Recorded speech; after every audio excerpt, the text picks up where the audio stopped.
Hi, everybody. This is Dan Stolbarger. Welcome to this week's KFIR Middle East update.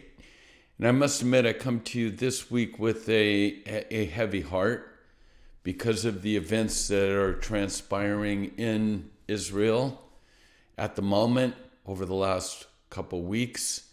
As you may or may not know, this is the month of Ramadan, and it's supposed to be a time of spiritual disciplines and fasting and prayer for the Muslim people, but it's also a time of increased tensions in Israel, especially around the Temple Mount in Jerusalem. But already, instead of a time of spiritual discipline, fasting, and prayer, violence is breaking out. Deadly terrorist attacks in different parts of the country. And this year, it just so happens that Ramadan coincides with both Passover and Easter, and the tensions are very high in Israel. And the question is, what's the underlying reasons for this violence? We'll go into detail. 14 have been killed in Israel over the last few weeks. But there's some sort of weird, cryptic belief by many Muslims that Israel will cease to exist by July 8th, 2022. And this is being circulated through different mosques with Islamic clerics based on some sort of cryptic passages from the Quran. And so this is raising the tension levels, and as if they weren't already sky high. So this is kind of what's taken place. And I kind of want, this week's update, I kind of want to paint you a picture of what's transpiring and the difference between those, the Judeo-Christian heritage that chooses life versus the Islamic mindset that they choose death. So, holy month of Ramadan. You'll see, by the way, make sure you grab the PDF PowerPoint this week for illustrations and pictures of some of the articles that we're covering here. You can get that at our website, holygroundexplorations.com, or just click the link. I've included it on the YouTube site as well. So here's a picture in slide number 3, holy month of Ramadan. And what do we see up on the bridges? Rock throwing, youth. This is the atmosphere in Israel now, that the Arabs, their holy month is based on now, how can we incite violence against the Jews? These are up on bridges, indiscriminately throwing rocks at cars. They don't know whether they're Arab families or not. They just don't care. And so question, why is it that, Jews, Christians have holidays as well, except we don't try to murder other people on our holidays. We actually try to draw closer to God. And again, it's just the increased, ratcheted up violence that's coming from religious leaders in these days. Question, how can the world possibly side with a people who do this sort of attack innocent bystanders? The violence has to end. And then we look at Mother's Day in Palestine, in the West Bank. And this is the official Palestinian TV, a host. Let me read what she had to say. Good evening. The most sacred mothers are the martyrs' mothers. They are the most beautiful mothers because they've taught their children that victory is not achieved through words and slogans, but through strong red blood. They are the most exalted mothers because they taught their children that the land will not be liberated until it is saturated with the blood of her sons, its sons. If mothers are a school for preparing the generations, then the martyrs' mothers are a special school that brings up heroes and honors their nations and their nation and their homeland. And then the pictures of mothers of so-called martyrs, a far cry from a martyr. Oh, Palestine, carrying a rifle, shoot, shoot, shoot in the name of God. So with that as a background, why should it surprise us that just yesterday, a terrorist goes down the streets of Tel Aviv and indiscriminately starts shooting his weapon and kills 3 and wounds 12. Manhunt occurs. He's found in a mosque in Jaffa and neutralized. I refuse to ever show pictures of the terrorists, but I do show the pictures of the victims. So in this slide 5, we see Tomar, Barak, and Aitim, 3 that were just brutally murdered indiscriminately. And think about that Mother's Day comment. Think about those youth throwing rocks off of bridges. And so in Jenin and in Gaza, what's the response to all of this? Passing out candy, celebrating, and dancing in the streets. So often I'm asked, because I still will say we can't wait to get back to Israel. It's a life changer and all that. And there's a legitimate question of some that would say, but is it safe? Is it safe?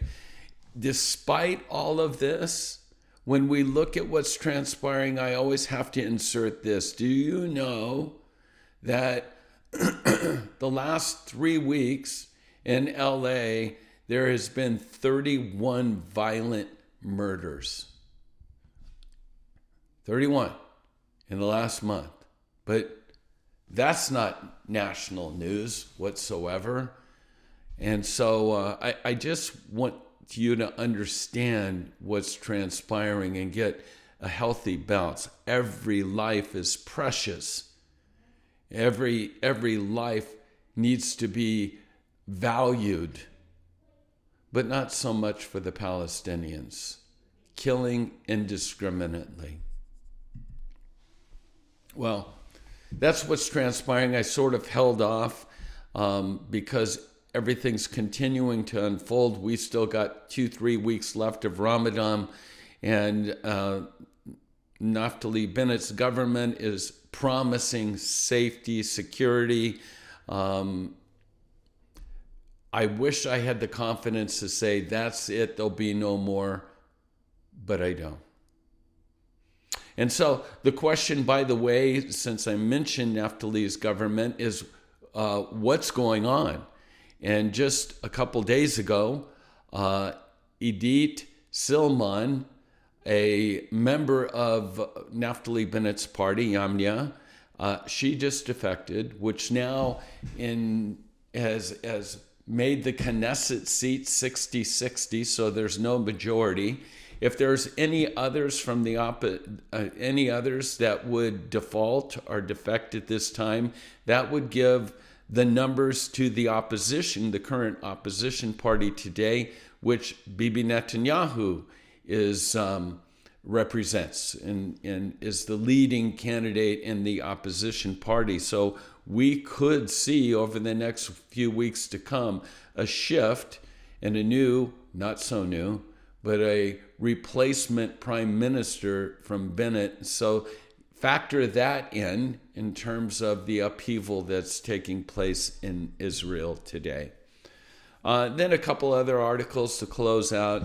Concerned about in Israel, the battle these days are not so much what it was in 73, 67, where it was sort of ground forces in tank battles. Now, obviously, it's rockets and the air supremacy and drones. And so it's a concern because up to this point in time, that's what Israel held over every other country in the Middle East. They had supreme command of the air. And Major General Emikin Norkin, Israel's outgoing Air Force chief, announced in an interview this last week that the country's armed forces are no longer have unrestricted aerial superiority over Lebanon, which is a major concern because of course, rockets, tens, if not hundreds of thousands of rockets pointed at Israel, supplied by, as you know, Iran, but drone warfare as well. So this is a concern, and noted. And then Russia, Ukraine, we haven't even talked about that. Russia's invasion of Ukraine has thrown the global energy market into a state of turmoil. And we know what the gas prices are, and it's forcing the US and Europe to look for substitutes for Russian oil. So where do you think the Biden administration is turning their attention? Instead, well, it was just a couple months ago that the Biden administration effectively killed the Israeli pipeline project that would have supplied natural gas to Europe. And so who do we choose between? If we're going to turn away from the Israelis, can you believe that we're actually turning to Iran? Iran is the potential supplier of our gas and oil. It's the world in which we're living. Well, last article, something that's near and dear to my heart. It's what captivated me when I first began to go to Israel.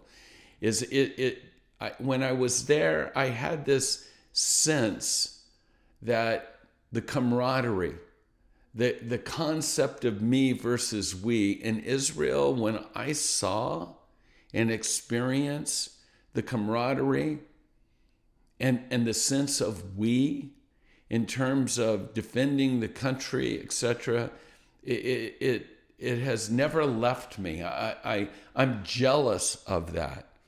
And so when I read this article, I thought I'd just close with this, because despite everything that's happening in Israel today, I have faith in the God of Israel that he will preserve, because I know he's not finished with Israel.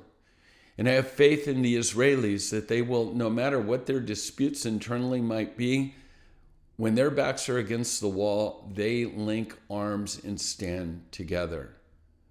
So the article is about a train ride. It says, this morning on the train to Jerusalem, I was sitting next to a young woman. She couldn't have been older than 20 years old. She was fast asleep from exhaustion. She was wearing the uniform of the border police with her M16 strapped to her arms. Remember, in Israel, when you graduate from high school, you serve. Men and women. Women 2 years, men 3 years. Tattooed on her neck were very tiny letters. The words were, warriors aren't born, they're built.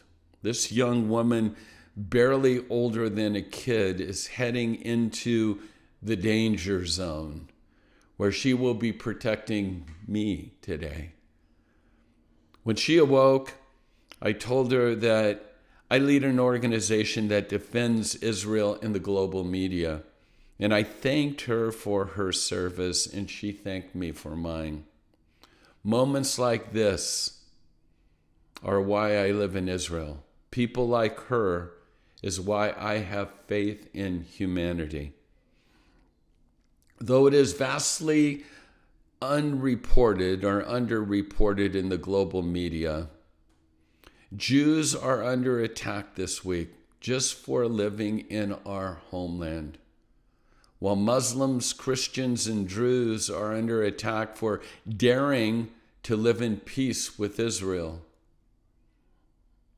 And all the good that she represents is truly under attack today. And when the media attack people like this courageous young woman on my train and claim that she's a war criminal because they dare to stand strong and defend our country, our basic human rights to live in peace, security, and safety, I and my entire team at Honest Reporting will be there to defend her. Let's stand with Israel in this day. Pray for the peace of Jerusalem, Hadera, Tel Aviv. Shall I go on and name all the cities that are threatened and under attack? That's our report for this week. God bless. Shalom.